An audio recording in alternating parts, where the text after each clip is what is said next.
ಪ್ರಿಯರಾದವರ, ಯೇಸುಕ್ರಿಸ್ತನ ನಾಮದಲ್ಲಿ ನಿಮಗೆ ನನ್ನ ಪ್ರೀತಿಯ ವಂದನೆಗಳು. ಒಂದು ಹೊಸ ತಿಂಗಳ ಮೊದಲ ದಿನದಲ್ಲಿ ಬಂದಿದ್ದೇವೆ. ಈ ದಿನದಲ್ಲಿ ದೇವರು ನನಗೆ ಯಾವ ವಾಗ್ದಾನವನ್ನು ಇಟ್ಟಿದ್ದಾರೆ ಎಂದು ತಿಳಿದುಕೊಳ್ಳಲು ಆಸಕ್ತಿಯಿಂದ ಕಾದಿದ್ದೀರಲ್ಲ. ದೇವರು ನಿಮಗೆಂದು ಒಂದು ವಾಗ್ದಾನ ಕೊಟ್ಟಿದ್ದಾರೆ. ಅದನ್ನು ನಿಮ್ಮೊಟ್ಟಿಗೆ ಹಂಚಿಕೊಂಡು ನಾನು ಪ್ರಾರ್ಥನೆ ಮಾಡುತ್ತೇನೆ. ಅದಕ್ಕೆ ಮುಂಚೆ ಇದು ಯಾವ ಸ್ಥಳ ಎಂಬುದಾಗಿ ನೋಡುತ್ತೀರಾ? ನಮ್ಮ ರೆಕಾರ್ಡಿಂಗ್ ಸ್ಟುಡಿಯೋ. ಇದು ಎಲ್ಲಿದೆ ಎಂಬುದಾಗಿ ಅಂದುಕೊಳ್ಳುತ್ತೀರಾ? ದೇವರ ಮನೆ. ಸಹೋದರ DGS ದಿನಕರನವರು ಬಂದು ಮೊದಲು ಪ್ರತಿಷ್ಠೆ ಮಾಡಿ ಕೊಟ್ಟರಲ್ಲವ. ಈ ಒಂದು ದೇವರ ಮನೆಯಲ್ಲೇ ಪೋಳಿಯೊಡಕಿನ ಪ್ರಾರ್ಥನೆ ಆರಂಭದಲ್ಲಿ ನಡೆಯುತ್ತಾ ಇತ್ತು. 3,000 ಜನರು ಕುಳಿತು ಪ್ರಾರ್ಥಿಸುವಂತ ಒಂದು ಸ್ಥಳವಾಗಿ ದೇವರಿದನ್ನು ಕೊಟ್ಟರು. ಆದರೆ ಹೇರಳವಾದ ಜನರು ಬರುತ್ತಾ ಇದ್ದುದರಿಂದ ಪುನಃ ನಾವು ಪೆಂಡಲಿಗೆ ಹೋದೆವು. ಅದರ ನಂತರವೇ ನಾವು ದೇವರ ಗೂಡಾರಕ್ಕೆ ಬಂದೆವು. ಆಗ ಈ ದೇವರ ಮನೆ ಏನಾಯಿತು ಎಂಬುದಾಗಿ ಅನೇಕರು ಯೋಚಿಸುತ್ತೀರಾ ಅಲ್ಲವಾ? ಈ ಸ್ಥಳದಲ್ಲಿಯೇ ದೇವರ ನಡೆಸುವಿಕೆಯ ಪ್ರಕಾರ ಸುವಾರ್ತೆಯನ್ನು ಚಿತ್ರೀಕರಿಸಿ ಲೋಕದೆಲ್ಲೆಡೆ ತಿಳಿಸುವಂತೆ ಇದನ್ನು ಸ್ಟುಡಿಯೋ ಆಗಿ ರೂಪಿಸಲಾಗಿದೆ. ಇಲ್ಲೇ ಸಿಹಿಯಾದ ಮನೆ, ಅದ್ಭುತ ಮಹೋತ್ಸವ, ಅನೇಕ ಕಾರ್ಯಕ್ರಮಗಳು ಈ ಸ್ಥಳದಲ್ಲೇ ರೆಕಾರ್ಡ್ ಆಗುವುದು. ಈ ಸ್ಟುಡಿಯೋದ ಒಂದು ಭಾಗವನ್ನು ಮಾತ್ರ ನೀವು ನೋಡುತ್ತಾ ಇದ್ದೀರಿ. ದೇವರು ಬಹಳ ಸುಂದರವಾಗಿ ತನ್ನ ವಾಕ್ಯವನ್ನು ಸಾರುವುದಕ್ಕೆ ಈ ಎಲ್ಲ ಕಾರ್ಯಗಳನ್ನು ನಮಗೆ ಕೊಟ್ಟಿದ್ದಾರೆ. ಆದ್ದರಿಂದ ಇಲ್ಲಿದ್ದುಕೊಂಡು ನಾನು ನಿಮ್ಮೊಟ್ಟಿಗೆ ಮಾತನಾಡುತ್ತಾ ಇದ್ದೇನೆ. ಸರಿ, ಈಗ ದೇವರು ಯಾವ ವಾಗ್ದಾನ ಇಟ್ಟಿದ್ದಾರೆ ಅದನ್ನು ನನಗೆ ತಿಳಿಸಿರಿ ಎಂದು ಹೇಳುತ್ತೀರಾ? ಯೆಶಾಯ 45ನೇ ಅಧ್ಯಾಯ 2ನೇ ವಾಕ್ಯ. ನಾನು ನಿನ್ನ ಮುಂದೆ ಹೋಗಿ ದಿಣ್ಣೆಗಳನ್ನು ಸಮ ಮಾಡುವೆನೋ. ನನ್ನ ಮಗನೇ, ನನ್ನ ಮಗಳೇ, ನಾನು ನಿನ್ನ ಮುಂದೆ ಹೋಗುವೆ. I will go before you. ನಾನು ನಿನ್ನ ಮುಂದೆ ನಡೆಯುವೆ. ಯಾಕೆ ಗೊತ್ತಾ? ದಿಣ್ಣೆಗಳನ್ನು, ಡೊಂಕುಗಳನ್ನು ಸಮ ಮಾಡುವೆನೋ. ಇತ್ತೀಚೆಗೆ ರೈಲ್ವೆ ಇಲಾಖೆಯಿಂದ ಒಂದು ವರದಿ ಬಂದಿತ್ತು. ಟ್ರೈನನ್ನು ಇನ್ನೂ ಸ್ಪೀಡ್ ಮಾಡಬೇಕು, ಅದರ ವೇಗವನ್ನು ಹೆಚ್ಚಿಸಬೇಕು ಅಂದರೆ ಅನೇಕ ಸ್ಥಳಗಳಲ್ಲಿ ಹಳಿಗಳು ಅಂಕುಡೊಂಕಾಗಿದೆ, ಅದು ಬಾಗಿದೆ. ಅದನ್ನು ನೆಟ್ಟಗೆ ಮಾಡಿದರೆ ಸ್ಪೀಡನ್ನು ಹೆಚ್ಚಿಸಿ ವೇಗವಾಗಿ ಹೋಗಬಹುದು. ಅದನ್ನು ಮಾಡುತ್ತೇವೆ ಎಂಬುದಾಗಿ ಹೇಳಿದ್ದಾರೆ. ನ್ಯಾಷನಲ್ ಹೈವೇಗಳನ್ನು ನೋಡಿದ್ದೀರಾ? ಮುಂಚೆ ಎಲ್ಲ ಸುತ್ತಿ ಬೆಳೆಸಿ ಎಲ್ಲ ಕಡೆ ಹೋಗುತ್ತಾ ಇದ್ದೆವು. ಆಗ ಕಡಿಮೆ ಸ್ಪೀಡಲ್ಲೇ ಹೋಗುವುದಕ್ಕೆ ಸಾಧ್ಯ. ಇಂಧನ ಕೂಡ ಹೆಚ್ಚು ವೆಚ್ಚವಾಗುತ್ತದೆ. ಹೊಸದಾಗಿ ರಸ್ತೆ ಹಾಕುವಾಗ ನೆಲಗಳನ್ನು ತೆಗೆದುಕೊಂಡು ನೇರವಾಗಿ ರೋಡ್ಗಳನ್ನು ಹಾಕುತ್ತಾರೆ. ಕ್ವಿಕ್ ಆಗಿ ಹೋಗಲು ಸಾಧ್ಯ, ವೆಚ್ಚವು ಕೂಡ ಕಡಿಮೆ ಆಗುತ್ತದೆ. ಈ ಡೊಂಕಾಗಿ ಇರುವುದೆಲ್ಲ ನೆಟ್ಟಗೆ ಆದ ಕೂಡಲೇ ಟ್ರಾವೆಲ್ನಲ್ಲಿ ಕೂಡ ಒಂದು ಬದಲಾವಣೆ ಬರುತ್ತದೆ. ಅದೇ ರೀತಿಯಾಗಿಯೇ ದೇವರು ಹೇಳುತ್ತಾರೆ, ನಿಮ್ಮ ಜೀವನ ಪ್ರಯಾಣದಲ್ಲಿ ಕೆಲವೊಂದು ತಡೆಗಳು, ಕೆಲವೊಂದು ವಿಳಂಬಗಳು, ಕೆಲ ವ್ಯರ್ಥವಾದ ಖರ್ಚುಗಳು, ವ್ಯರ್ಥವಾದ ಸಮಯ ಬಾಧಿಸಲ್ಪಡುತ್ತಾ ಇದೆ. ಕೆಲವೊಂದು ಅಂಕುಡೊಂಕಾಗಿ ಇದೆ.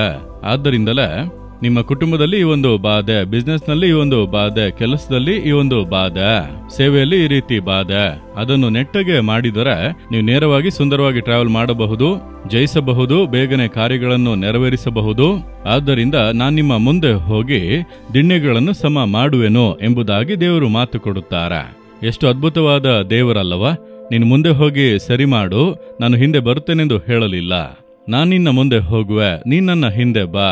ದೇವರು ಹೇಳುತ್ತಾರೆ, ನನ್ನ ಮಗನೇ, ಮಗಳೇ, ಈ ತಿಂಗಳಿನಲ್ಲಿ ದೇವರು ನಿಮ್ಮ ಜೀವಿತದಲ್ಲಿ ಅಂಕುಡೊಂಕಾಗಿರುವಂತ ಎಲ್ಲವನ್ನೂ ಸರಿ ಮಾಡಿ, ದೇವರು ಸ್ಟ್ರೈಟ್ ಮಾಡಿ, ನೇರವಾಗಿ ಮಾಡಿ, ಸುಲಭವಾಗಿ ಪ್ರಯಾಣ ಮುಂದುವರಿಸುವಂತೆ ಮಾರ್ಗಗಳನ್ನು ಏರ್ಪಡಿಸಿ ಕೊಡಲಿದ್ದಾರೆ. ನನ್ನ ಸೇವೆ ಮಾರ್ಗದಲ್ಲಿ ಕೂಡ ಆರಂಭದಲ್ಲಿ ಸೇವೆ ಬೆಳೆಯುತ್ತಲೇ ಬಂದಿತ್ತಲ್ಲ, ಆಗ ಮೀಡಿಯಾ ಸೇವೆಗೆ ಮಾಡಬೇಕು, ಪತ್ರಿಕೆ ಸೇವೆಗೆ ಮಾಡಬೇಕು, ಮಿಷನರಿ ಸೇವೆಗೆ ಮಾಡಬೇಕು, ಎಲ್ಲವನ್ನು ಕೂಡ ಒಟ್ಟಿಗೆ ಬೆರೆಸಿ ಅದು ಇದು ಮಾಡುತ್ತಾ ಇದ್ದೆವಾ. ಆಗ ಇದನ್ನು ಹೇಗೆ ಮಾಡುವುದು ನನಗೆ ನಿರ್ವಹಣೆಯಲ್ಲಿ ಅಷ್ಟು ಅಭ್ಯಾಸ ಇಲ್ಲ. ಒಬ್ಬ ಸ್ನೇಹಿತರು ಬಂದರು, ನನ್ನ ಆರಂಭ ಕಾಲದ ಆತ್ಮಿಕ ಸ್ನೇಹಿತರು. ಅವರು ಬಂದು ಇಂತಹ ಕಾರ್ಯಗಳನ್ನು ಸರಿಪಡಿಸಿ ಕೊಡುವುದಕ್ಕಾಗಿಯೇ ಅವರನ್ನು ದೇವರು ಉಪಯೋಗಿಸಿದರು. ನಮ್ಮ ಈ ಸೇವೆಗೆ ಬಂದು ಸಹಾಯ ಮಾಡಿ ಎಂದು ಕರೆದೆನು. ಅವರು ಬಂದು ಒಂದೇ ದಿನದಲ್ಲಿ ಎಲ್ಲವನ್ನು ಸರಿ ಮಾಡಿ ಇದನ್ನು ಡಿಪಾರ್ಟ್ಮೆಂಟ್ ಆಗಿ ವಿಂಗಡಿಸಬೇಕು, ಲೀಡರ್ಶಿಪ್ ಜವಾಬ್ದಾರಿ ಕೊಡಬೇಕು, ಕೆಲಸ ಮಾಡುವವರಿಗೆ ಜವಾಬ್ದಾರಿಗಳನ್ನು ಕೊಡಬೇಕು. ಈ ರೀತಿ ಸರಿಯಾಗಿ ವಿಂಗಡಿಸಿಕೊಟ್ಟರೆ ಸರಿಯಾಗಿ ಹೋಗುತ್ತದೆ ಎಂದು ಹೇಳಿದರು. ಅದನ್ನು ಮಾಡಿಕೊಡಿ ಎಂಬುದಾಗಿ ಅವರು ಅದೇ ರೀತಿಯಾಗಿ ಅಂಕುಡೊಂಕಾಗಿರುವಂಥ ಎಲ್ಲವನ್ನು ಕೂಡ ಸರಿ ಮಾಡಿ ಡಿಪಾರ್ಟ್ಮೆಂಟ್ ಆಗಿ ಪತ್ರಿಕೆ ಡಿಪಾರ್ಟ್ಮೆಂಟ್, ಹಾಗೆ ಮಿಷನರಿ ಡಿಪಾರ್ಟ್ಮೆಂಟ್, ಹಾಗೆ ಮೀಡಿಯಾ ಡಿಪಾರ್ಟ್ಮೆಂಟ್, ಹಾಗೆ ಪ್ರಾರ್ಥಿಸುವಂಥದ್ದು, ಹಾಗೆ ಸುವಾರ್ತೆ ಸೇವೆ ಎಲ್ಲವನ್ನು ಪ್ರತ್ಯೇಕವಾಗಿ ವಿಂಗಡಿಸಿ ಪ್ರತಿಯೊಂದಕ್ಕೂ ಒಬ್ಬ ಲೀಡರಿಗೆ ಜವಾಬ್ದಾರಿ ಕೊಟ್ಟು ಹೇಗೆ ಮಾಡಬೇಕೆಂಬುದಾಗೆಲ್ಲ ಮಾಡಿದ ನಂತರ ನೋಡಿದರೆ ಆಫೀಸ್ ನಿರ್ವಹಣೆಯೇ ವ್ಯತ್ಯಾಸವಾಗಿ ಬದಲಾಯಿತು. ಬಹಳ ಸುಲಭವಾಯಿತು. ಗೊಂದಲದ ಕಷ್ಟಗಳೆಲ್ಲ ನೀಗಿತು. ಅಂದರೆ ಕ್ರಮಪಡಿಸಿದರೆ ಅನೇಕ ಕಾರ್ಯಗಳು ಸರಿ ಆಗುತ್ತದೆ.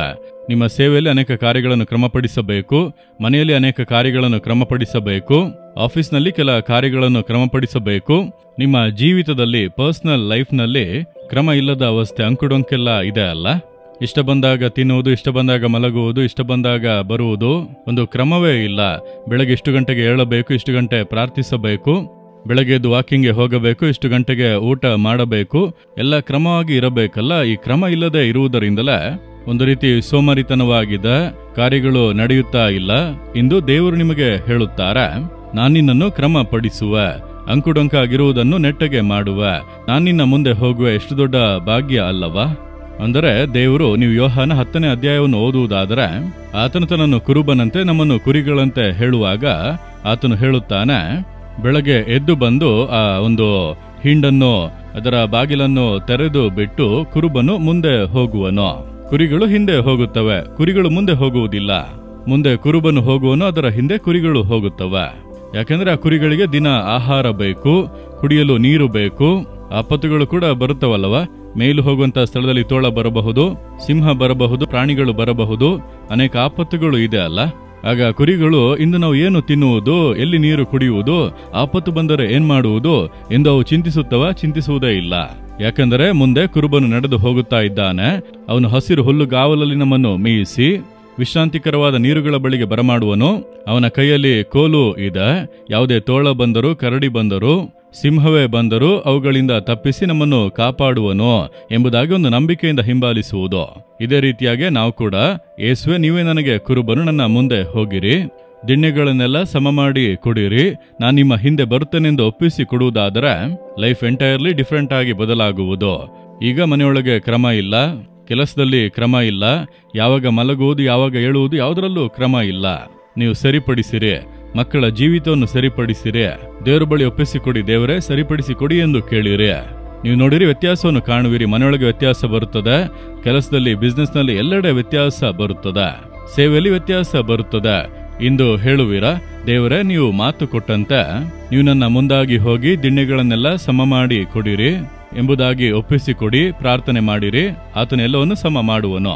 ನೀವು ನನ್ನ ಮುಂದೆ ಹೋಗುವಿರಿ, ನಾನು ಧೈರ್ಯವಾಗಿ ಹಿಂದೆ ಬರುತ್ತೇನೆ, ನೀವು ನನ್ನ ಎಲ್ಲ ಕಾರ್ಯಗಳನ್ನು ನೋಡಿಕೊಳ್ಳುವಿರಿ ಎಂಬುದಾಗಿ ಹೇಳಿರಿ. ದೇವರು ಜೀವನ ಪೂರ್ತಿ ಆತನು ಮುಂದೆ ನಡೆದು ಅದ್ಭುತವಾಗಿ ನಮ್ಮನ್ನು ಮುನ್ನಡೆಸುವನು. ದೇವರೇ, ನೀವು ಕೊಟ್ಟಂತ ವಾಗ್ದಾನಕ್ಕಾಗಿ ಸ್ತೋತ್ರ. ಇದು ನನಗಾಗಿ, ಇದು ನಮಗಾಗಿ. ನಮ್ಮ ಮುಂದೆ ನೀವು ಒಳ್ಳೆ ಕುರುಬನಾಗಿ ನಡೆಯುತ್ತಾ ಇದ್ದೀರಿ. ದೇವರೇ, ನೀವು ಮುನ್ನಡೆಸುತ್ತಾ ಇದ್ದೀರಿ. ಅಂಕುಡೊಂಕಾದ ಎಲ್ಲ ಕಾರ್ಯಗಳನ್ನು ಕ್ರಮಪಡಿಸಿರಿ. ವೈಯಕ್ತಿಕ ಜೀವಿತದಲ್ಲಿ ಅನೇಕ ಅಂಕುಡೊಂಕುಗಳು ಇವೆ, ಅದನ್ನೆಲ್ಲ ಸರಿಪಡಿಸಿರಿ. ನನ್ನ ಕುಟುಂಬದಲ್ಲಿ, ನನ್ನ ಕೆಲಸದಲ್ಲಿ, ಬಿಸ್ನೆಸ್ನಲ್ಲಿ, ಸೇವೆಯಲ್ಲಿ ಕ್ರಮವಿಲ್ಲದೆ ಇದೆ, ಎಲ್ಲವನ್ನು ಕೂಡ ಕ್ರಮಪಡಿಸಿರಿ. ಅಂಕುಡೊಂಕುಗಳನ್ನೆಲ್ಲ ನೆಟ್ಟಗೆ ಮಾಡಿ ಮುನ್ನಡೆಸುವಂತೆ ನನ್ನನ್ನು ಒಪ್ಪಿಸುತ್ತೇನೆ. ಈ ದಿನದಿಂದಲೇ ಬದಲಾವಣೆಗಳನ್ನು ಕಟ್ಟಲೆ ಇಡುವಿರಿ. ವಂದನೆ. ಯೇಸುವೆ ನಿಮಗೆ ಸ್ತೋತ್ರ, ಸ್ತೋತ್ರ. ಆಮೇನ್, ಆಮೇನ್. ನಾಲುಮಾವಡಿ ದೇವರ ಗುಡಾರದಲ್ಲಿ 8 ದಿನಗಳಲ್ಲಿ 50 ಮಹೋತ್ಸವಗಳು ಮೇ 3ನೇ ತಾರೀಕಿನಿಂದ ಮೇ 10ನೇ ತಾರೀಕಿನವರೆಗೂ ನಡೆಯಲಿದೆ. ನೀವು ಬರುವುದನ್ನು ಆನ್ಲೈನ್ ನಲ್ಲಿ ಅಥವಾ ಸ್ಥಳದಲ್ಲೇ ಬಂದು ನೋಂದಣಿಸಿಕೊಳ್ಳಬಹುದು.